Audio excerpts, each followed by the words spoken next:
하나님 말씀 나홈 3장 8절에서 19절입니다. 오늘은 11월 4일 토요일 아침입니다. 11월 4일자 원문 나홈 3장 8절에서 19절까지 나홈의 마지막 부분 교독하겠습니다. 구약 성경 1301조 되겠습니다. 나홈 3장 8절에서 19절 교독합니다. 내가 어찌 노아몬보다 낫겠느냐? 그는 강들 사이에 있으므로 물이 둘렀으니 바다가 성루가 되었고 바다가 방어벽이 되었으며 구스와 애굽은 그의 힘이 강하여 끝이 없었고 북과 루임이 그를 돕는 자가 되었으나 그가 포로가 되어 사로잡혀 갔고 그의 어린 아이들은 길 모퉁이에서 메어침을 당하여 부서졌으며 그의 존귀한 자들은 제비 뽑혀 나뉘었고 그의 모든 권세자들은 사슬에 결박되었나니 너도 수에 취하여 숨으리라. 너도 원술 때문에 피한 저를 찾으리라. 내 모든 산성은 무화과 나무에 처음 익은 열매가 흔들기만 하면 먹는 자의 입에 떨어짐과 같으리라. 내 가운데 장정들은 여인 같고 내 땅의 성문들은 내 원수 앞에 넓게 열리고 빗장들은 불에 타도다. 너는 물을 길어 에워싸일 것을 대비하며 너의 산성들을 견고하게 하며 진흙에 들어가서 흙을 밟아 벽돌 가마를 수리하라. 거기서 불이 너를 삼키며 칼이 너를 베기기를 느치가 먹는 것 같이 하리라. 내가 느치같이 스스로 많게 할지어다. 내가 메뚜기같이 스스로 많게 할지어다. 내가 내 상인을 하늘의 별보다 많게 하였으나 느치가 날개를 펴서 날아감과 같고 내 방백은 메뚜기 같고 너의 장수들은 큰 메뚜기 떼가 추운 날에는 울타리에 기다렸다가 해가 뜨면 날아감과 같으니 그 있는 곳을 알 수 없도다. 아수르 왕이여 내 목자가 자고 내 귀족은 누워 쉬며 내 백성은 산에서 흩어지나 그들을 모을 사람이 없도다. 내 상처는 고칠 수 없고 내 부상은 중하도다. 내 소식을 듣는 자가 다 너를 보고 손뼉을 치나니 이는 그들이 항상 네게 행패를 당하였음이 아니더냐 하시더라. 아멘.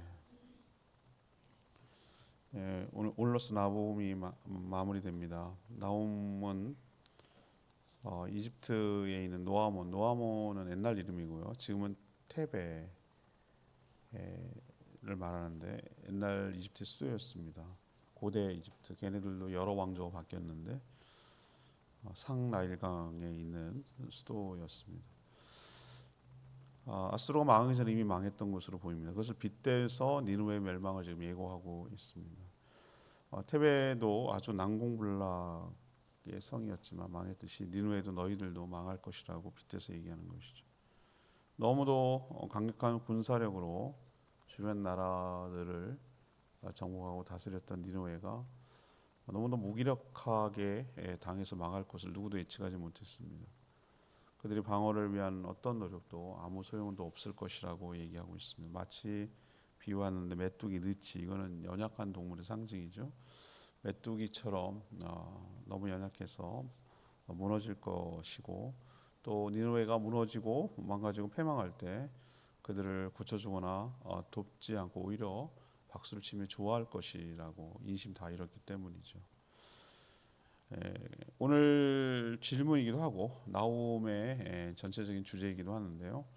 니느웨, 아수르의 수도죠. 니느웨 우리로 치면 서울이 어떻게 망했는가? 그러면 서울이 망했다는 얘기가 아니라 대한민국의 지금 평양이 어떻게 망했는가? 이건 평양이 아니라 북한 전체를 말하는 것이죠. 니느웨는 어떻게 몰락했는가? 이게 이제 오늘 질문이 되겠습니다. 먼저 8절에서 11절까지 말씀입니다. 자만과 오만 때문에 자만과 오만 때문에 몰락했습니다. 나홈은 이미 니느웨가 망하기 전에 망했던 이집트의 노아몬에 빗대서 그들의 멸망을 지금 예언하고 있습니다. 노아몬이라고 표현했죠. 8절은. 그런데 지금은 테베를 말하고요. 크게 이집트를 세 개 정도 역사를 구분하는데 그 전 초창기 때 상나일강, 그러니까 아프리카로 보면 더 남쪽이겠죠. 지금은 이집트 카이로가 북쪽 삼각주 평야 쪽에 있는데 더 위쪽 상류 쪽으로, 그러니까 더 남쪽이겠죠. 상류 쪽으로 세워진 그런 도시 국가 수도였던 것이 테베라고 말합니다. 노아몬이라고 옛날에 말했고요. 나일강 상류에 있고 강 자체가 방어벽이었어요. 강 자체에 적군이 침략하지 못하도록 절묘하게 파는 것이죠. 모든 수도를 정할 때 옛날엔 수비를 생각하고 견고한 방어벽을 성취하는데 항파도리에 가면은 항목유역지 가면은 그 짧은 순간에도 어떻게 하면은 지형지물을 이용할까 그것이 느껴져요. 그래서 적군이 들어오지 못하도록 약간의 계곡 같은, 마차가 들어오지 못하도록 계곡 옆에다가 성을 쌓은 것을 눈으로 확인할 수가 있습니다. 이런 식이죠. 그래서 강 사이에 삼각조에 있었기 때문에 외부의 침범이 쉽지 않은 것이요. 그 자체가 방어벽이었습니다. 더구나 오늘 표현에 의하면 주변 나라들, 아프리카 나라들, 구스는 지금 에티오피아라고 얘기를 하는데, 아마 그 이집트 노아몬, 테베를 중심으로 하는 지금의 이집트 나라가 주변 나라들을 강력하게 다스리고 연합국가를 이룬 것으로 보여요. 북과 루빔은 지금의 리비아를 말합니다. 아프리카 다 북부에 있는 것이죠. 가 이제 이집트 지금의 테베 룩소입니다. 현재 관광지는 룩소라고 되어 있어요. 가끔 이집트 여행 갈 때 룩소를 가는 사람도 꽤 됩니다. 아무튼 이렇게 옆에 아프리카 나라들, 에티오피아, 리비아 이런 나라들 지금 현재 국가예요.가 지금 이집트를 돕고 있는 것이었어요. 당시 노아몬, 룩소, 테베라고 말하는 여기도 돕고 있었지만 결국 주전 663년 지금 바로 예언의 대상이 되고 있는 아수르에게 이 이집트가 테베, 룩소, 노아몬이 망합니다. 난공불락성이었거든요. 왜 이렇게 얘기할까요? 니네가 한 것처럼 니네도 당한다 이거예요. 너네가 쳤지. 난공불락이라고 말했던 그 이집트 룩소가 넘어졌지 않는가. 너희는 다를 줄 아는가. 뭐 이런 지금 얘기를 하는 것이죠. 왜 이런 얘기를 하냐면 사람은 늘 착각을 하고 있는 게 하나 있어요. 비극은 조연이 담당하고 주인공은 영원히 망하지 않고 끝날 때까지 끝난다 이런 얘기를 하는데 자기가 주인공으로 생각을 하는 거예요. 사람 어이없어요, 그죠? 자기가 엑스트라 이름도 안 나오고 퍽 죽어가지고 군중 100명 중 하나 이거일 거라고 생각을 못하는 거예요. 항상 자기가 주인공이야. 하나도 어울리지도 않는데 그렇게 이쁘지도 않고 멋지지도 않은데 항상 연속극 주인이 자기야 막 하면서 막 이런다니까요. 참 어이없어요, 그죠? 자기는 해당 사항 없고 제 옆에서 죽어갔대요. 어떻게 병나서 죽었대요. 얼마 전에 죽었대 그러면 그건 남 얘기. 난 해당 사항 없어요. 난 영원히 100살은 넘게 살 거야. 이렇게 착각하고 사는 게 인간이란 말이에요. 아니거든요. 내일 죽어도 하나도 이상하지 않는 게 우리 인생입니다. 항상 그럴 수 있다는 생각을 해야 되고 자기는 안 죽을 거다. 자기는 안 망할 거다. 이런 어리석고 교만한 오만함이 오히려 하나님의 심판에 자초하는 것이죠. 나오면 이집트가 망한 것처럼 아수르가 망할 것이라고 예언을 하는 거예요. 지금 너희들이 친 그 이집트처럼 너희도 망할 것이다. 아까도 말했잖아요. 이들의 그 오만함, 이들의 자만함, 자기는 절대로 망하지 않는다. 이런 일은 상상도 할 수 없다. 이런 어떤 굉장한 자신감을 넘어서 오만함이 그들에게 있었어요. 하지만 자신들이 행한 그대로 하나님은 자신들이 당하게 하신다라고 말하는 것이죠. 인간이 이렇게 어리석습니다. 자신에게 무서운 심판이 임할 것을 예상하지 못하고 상상도 하지 못하고 전혀 대비하지 않고 살아가는 이 모습이 이 느느웨, 다시 말해서 아수르의 모습을 통해서 우리는 알 수가 있는 것이죠. 우리도 늘 하나님 앞에 겸비한 자세로 살아가는 저희 모두가 되기를 원합니다. 하나님의 주권 앞에 우리는 너무나 무력할 피조물에 불과함을 늘 명심하고 살아가야 될 줄로 압니다. 벌벌벌 기면서 그런 개념이 아니라 절대자 앞에 선 우리들의 피조물의 한계와 유한함을 늘 인정하고 인식하고 겸손하고 겸비하게 살아가는 저희 모두가 되기를 소망합니다. 이게 아수르가 망한 첫 번째 이유예요. 두 번째는 12, 17절 말씀입니다. 12절에서 17절까지 말씀.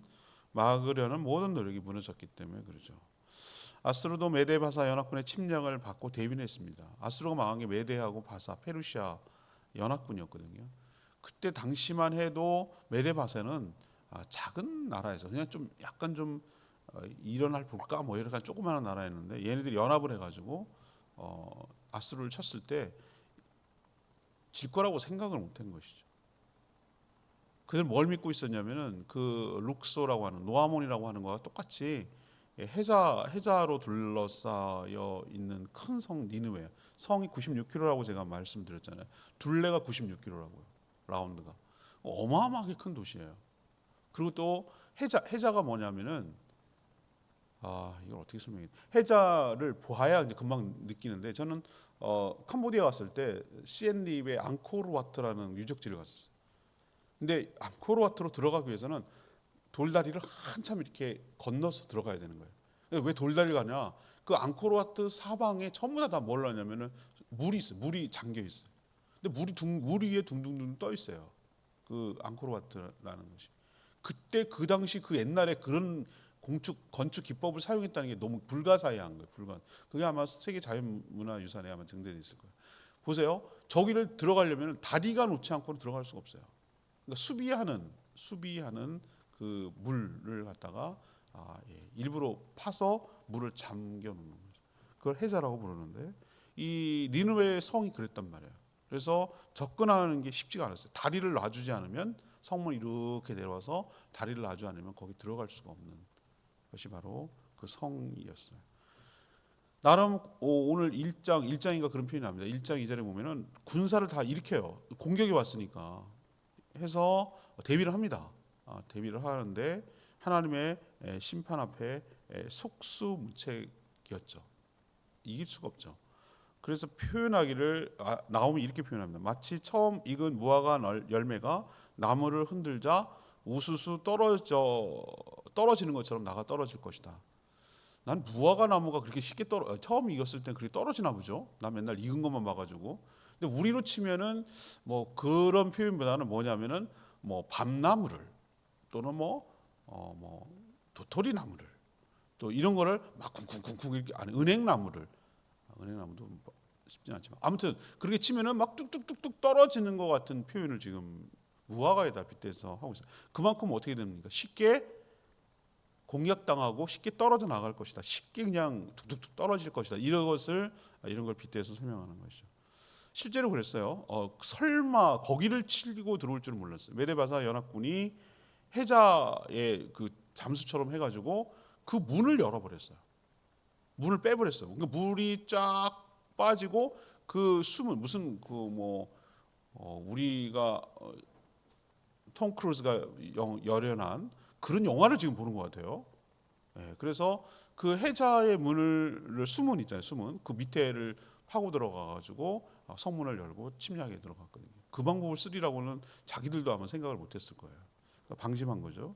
그래서 성문이 크게 열렸고 그것을 사용하지 못하도록 나무로 만든 이 성문의 빗장을 해야 질리지 못하니까 이렇게 꽉 닫지 못하니까 그걸 불태워 버렸어요. 그러니까 성문은 항상 열려 있고 거기로 막 군사들이 들어간 것이죠. 그들은 물을 길러 대비하고 이제 불 나는 거 대비하려고 소방 그거죠. 그거 대비하고 진흙을 밟아가지고 벽돌로 쌓고 방어벽을 쌓으려고 했지만 오늘 표현에 의하면 모두 다 호사했어요. 모두 다 호사했어요. 불이 그들을 삼켜버렸고 칼이 그들을 베어버렸다. 이런 표현을 쓰고 있고 또 비유하건대 메뚜기 떼가 모든 것을 차차차차 와가지고 삭삭삭 해가지고 다 삼키는 것처럼 메뚜기가 연약해 보이지만 여러분 그 재난 영화 한번 보셨어요? 그 메뚜기 요엘인가 하여튼 그 메뚜기 재앙이 무섭습니다. 동풍을 타고 들어와가지고 한두 마리나 이렇게 죽이죠. 만약에 때로 새까맣게 앉아버리면은 초록색으로 되는 살아있는 모든 생물을 다 갉아먹는 거거든요. 그게 풀이 됐건 농작물이 됐건 뭐 나무가 됐든 뭐가 됐든 간에 새까맣게 달라붙어 갖고 싹싹 해가지고 다 먹어치고 싹 날아가 버리면은 연쇄적으로 먹이사슬에 따라서 살아있는 모든 건 다 죽는 거예요. 초식동물 죽지, 초식동물 먹는 육식동물 죽지, 그걸 먹는 사람 죽지, 다 죽는 거예요. 다 죽어. 얼마나 무서운 재앙인지 몰라요. 그걸처럼 표현하는 거예요. 침략군 메데바사군이 습격해가지고 아수르에 있는 모든 것들을 메뚜기떼가 삼켜버리는 것처럼 싹싹해가지고 싹 삼켜버리는 것처럼 그들을 다 올로 황폐화시키게 만들겠다라고 오늘 예언하고 있는 것이죠. 전에는 상인들과 장수들이 넘쳐나는 나라였는데 메뚜기가 먹고 확 순식간에 날아가 버리는 것처럼 다 황폐화돼 가지고 그렇게 왕성하고 활발하던 나라가 그냥 다 망가져 버린 황폐가 됐다는 거죠. 여기서 우리에게 느끼는 게 뭡니까? 하나님께 맞서려는 자가 이렇게 어리석다. 모든 수비와 방어는 아무런 도움이 안 된다. 허사가 된다. 저는 이거 보면서 하나님께서 마지막 때에 어떻게 요한계시록이 다음 주부터 진행되는데 요한계시록이 마지막 가면은 이 거대한 마지막 전쟁을 묘사하고 있거든요. 그런 것처럼 하나님을 대항하고 대적하려고 하는 모든 세력들이 하나님의 심판 앞에 너무나 무기력하게 이렇게 무너지고 깨질 것, 하나님의 심판을 내리면 이렇게 될 것을 이 아수르뿐만 아니라 전에 역대 수많은 나라들이 몰락 과정을 보면서 분명히 알 수가 있는 것이죠. 그러니 여러분 두렵고 떨리는 마음으로 동조하거나 부러워하거나 하지 마시고 또 악에 타협하지 마시고 이런 악한 자들의 최후를 우리는 기억하며 믿음으로 인내하며 소망 중에 살아가는 저희 모두가 되기를 원합니다. 자, 그럼 세 번째 얘기합시다. 니느웨는 어떻게 몰락했는가? 18, 19절 말씀인데요. 돕기는커녕 기뻐할 자가 많았죠. 돕는 자는 한 나라도 없다는 거예요. 오히려 기뻐한다는 거예요. 이집트 노아몬, 테베, 지금의 룩소라고 말씀드렸어요. 그래도 주변 나라가 돕는 나라들이 있어서 오랫동안 건재할 수 있어. 힘으로 눌러갖고 아프리카 북부에 있는 여러 나라들을 지배하고 그 나라를 정복해서 부하처럼 사용한 거죠. 그러나 니느웨는 주변 나라들의 인심을 완전히 잃었어요. 하도 잔인하게 구니까 인심을 잃었어요.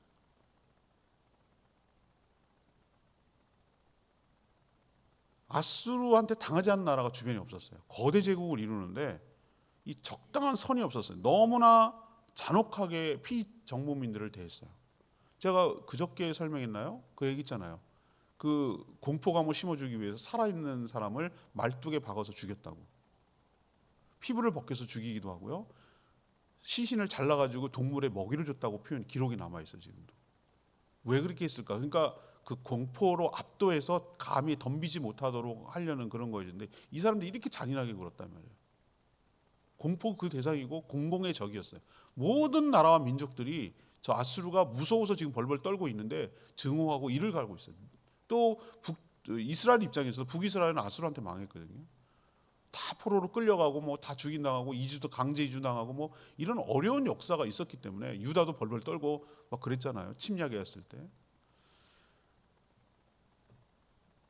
힘이 강할 때는 숨죽인 듯 조용했지만 반대로 이 아수르가 나라가 망해갈 때 아무도 그 아수르 나라를 돕지 않았어요. 오히려 그 행패를 당했던 주변 나라들마다 아수르의 멸망을 보면서 손뼉을 치며 좋아했습니다. 행한 대로 당하는 법이죠.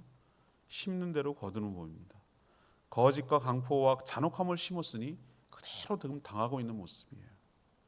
왜 이것을 이렇게 자세하게 기록할까요? 세상에는 여러 나라들이 일어났다가 망합니다. 흥망성쇠죠. 문명의 종류와 수준은 달라도 저는 인간은 본질적으로 똑같다고 생각하거든요. 이것이 악의 상징이고 하나님을 대적하는 어둠의 세력, 어둠의 나라의 최후를 보는 것이에요.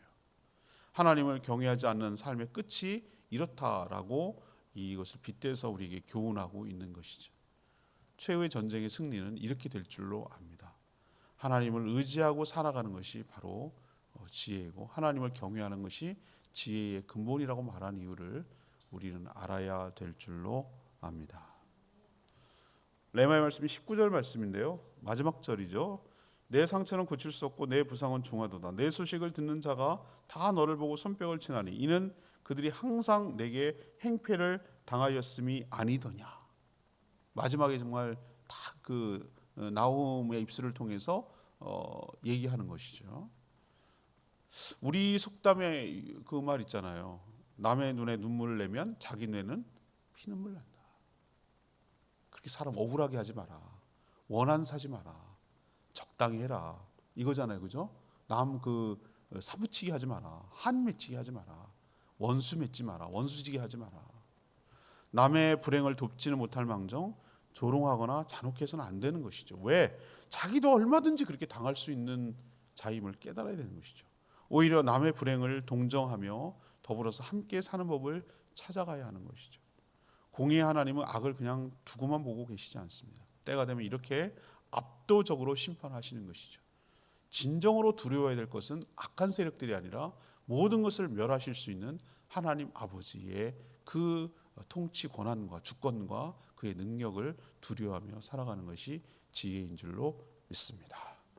오늘 말씀 붙들고 기도하기 전에 이로써 끝나고요. 다음 주 월요일부터는 요한계시록이 연말까지 중간에 또 감사, 추수감사절, 성탄절 본문이 있습니다만 기본적으로는 요한계시록이 월요일부터 진행되겠습니다. 905장 찬양지 905장 부르고 기도하겠습니다.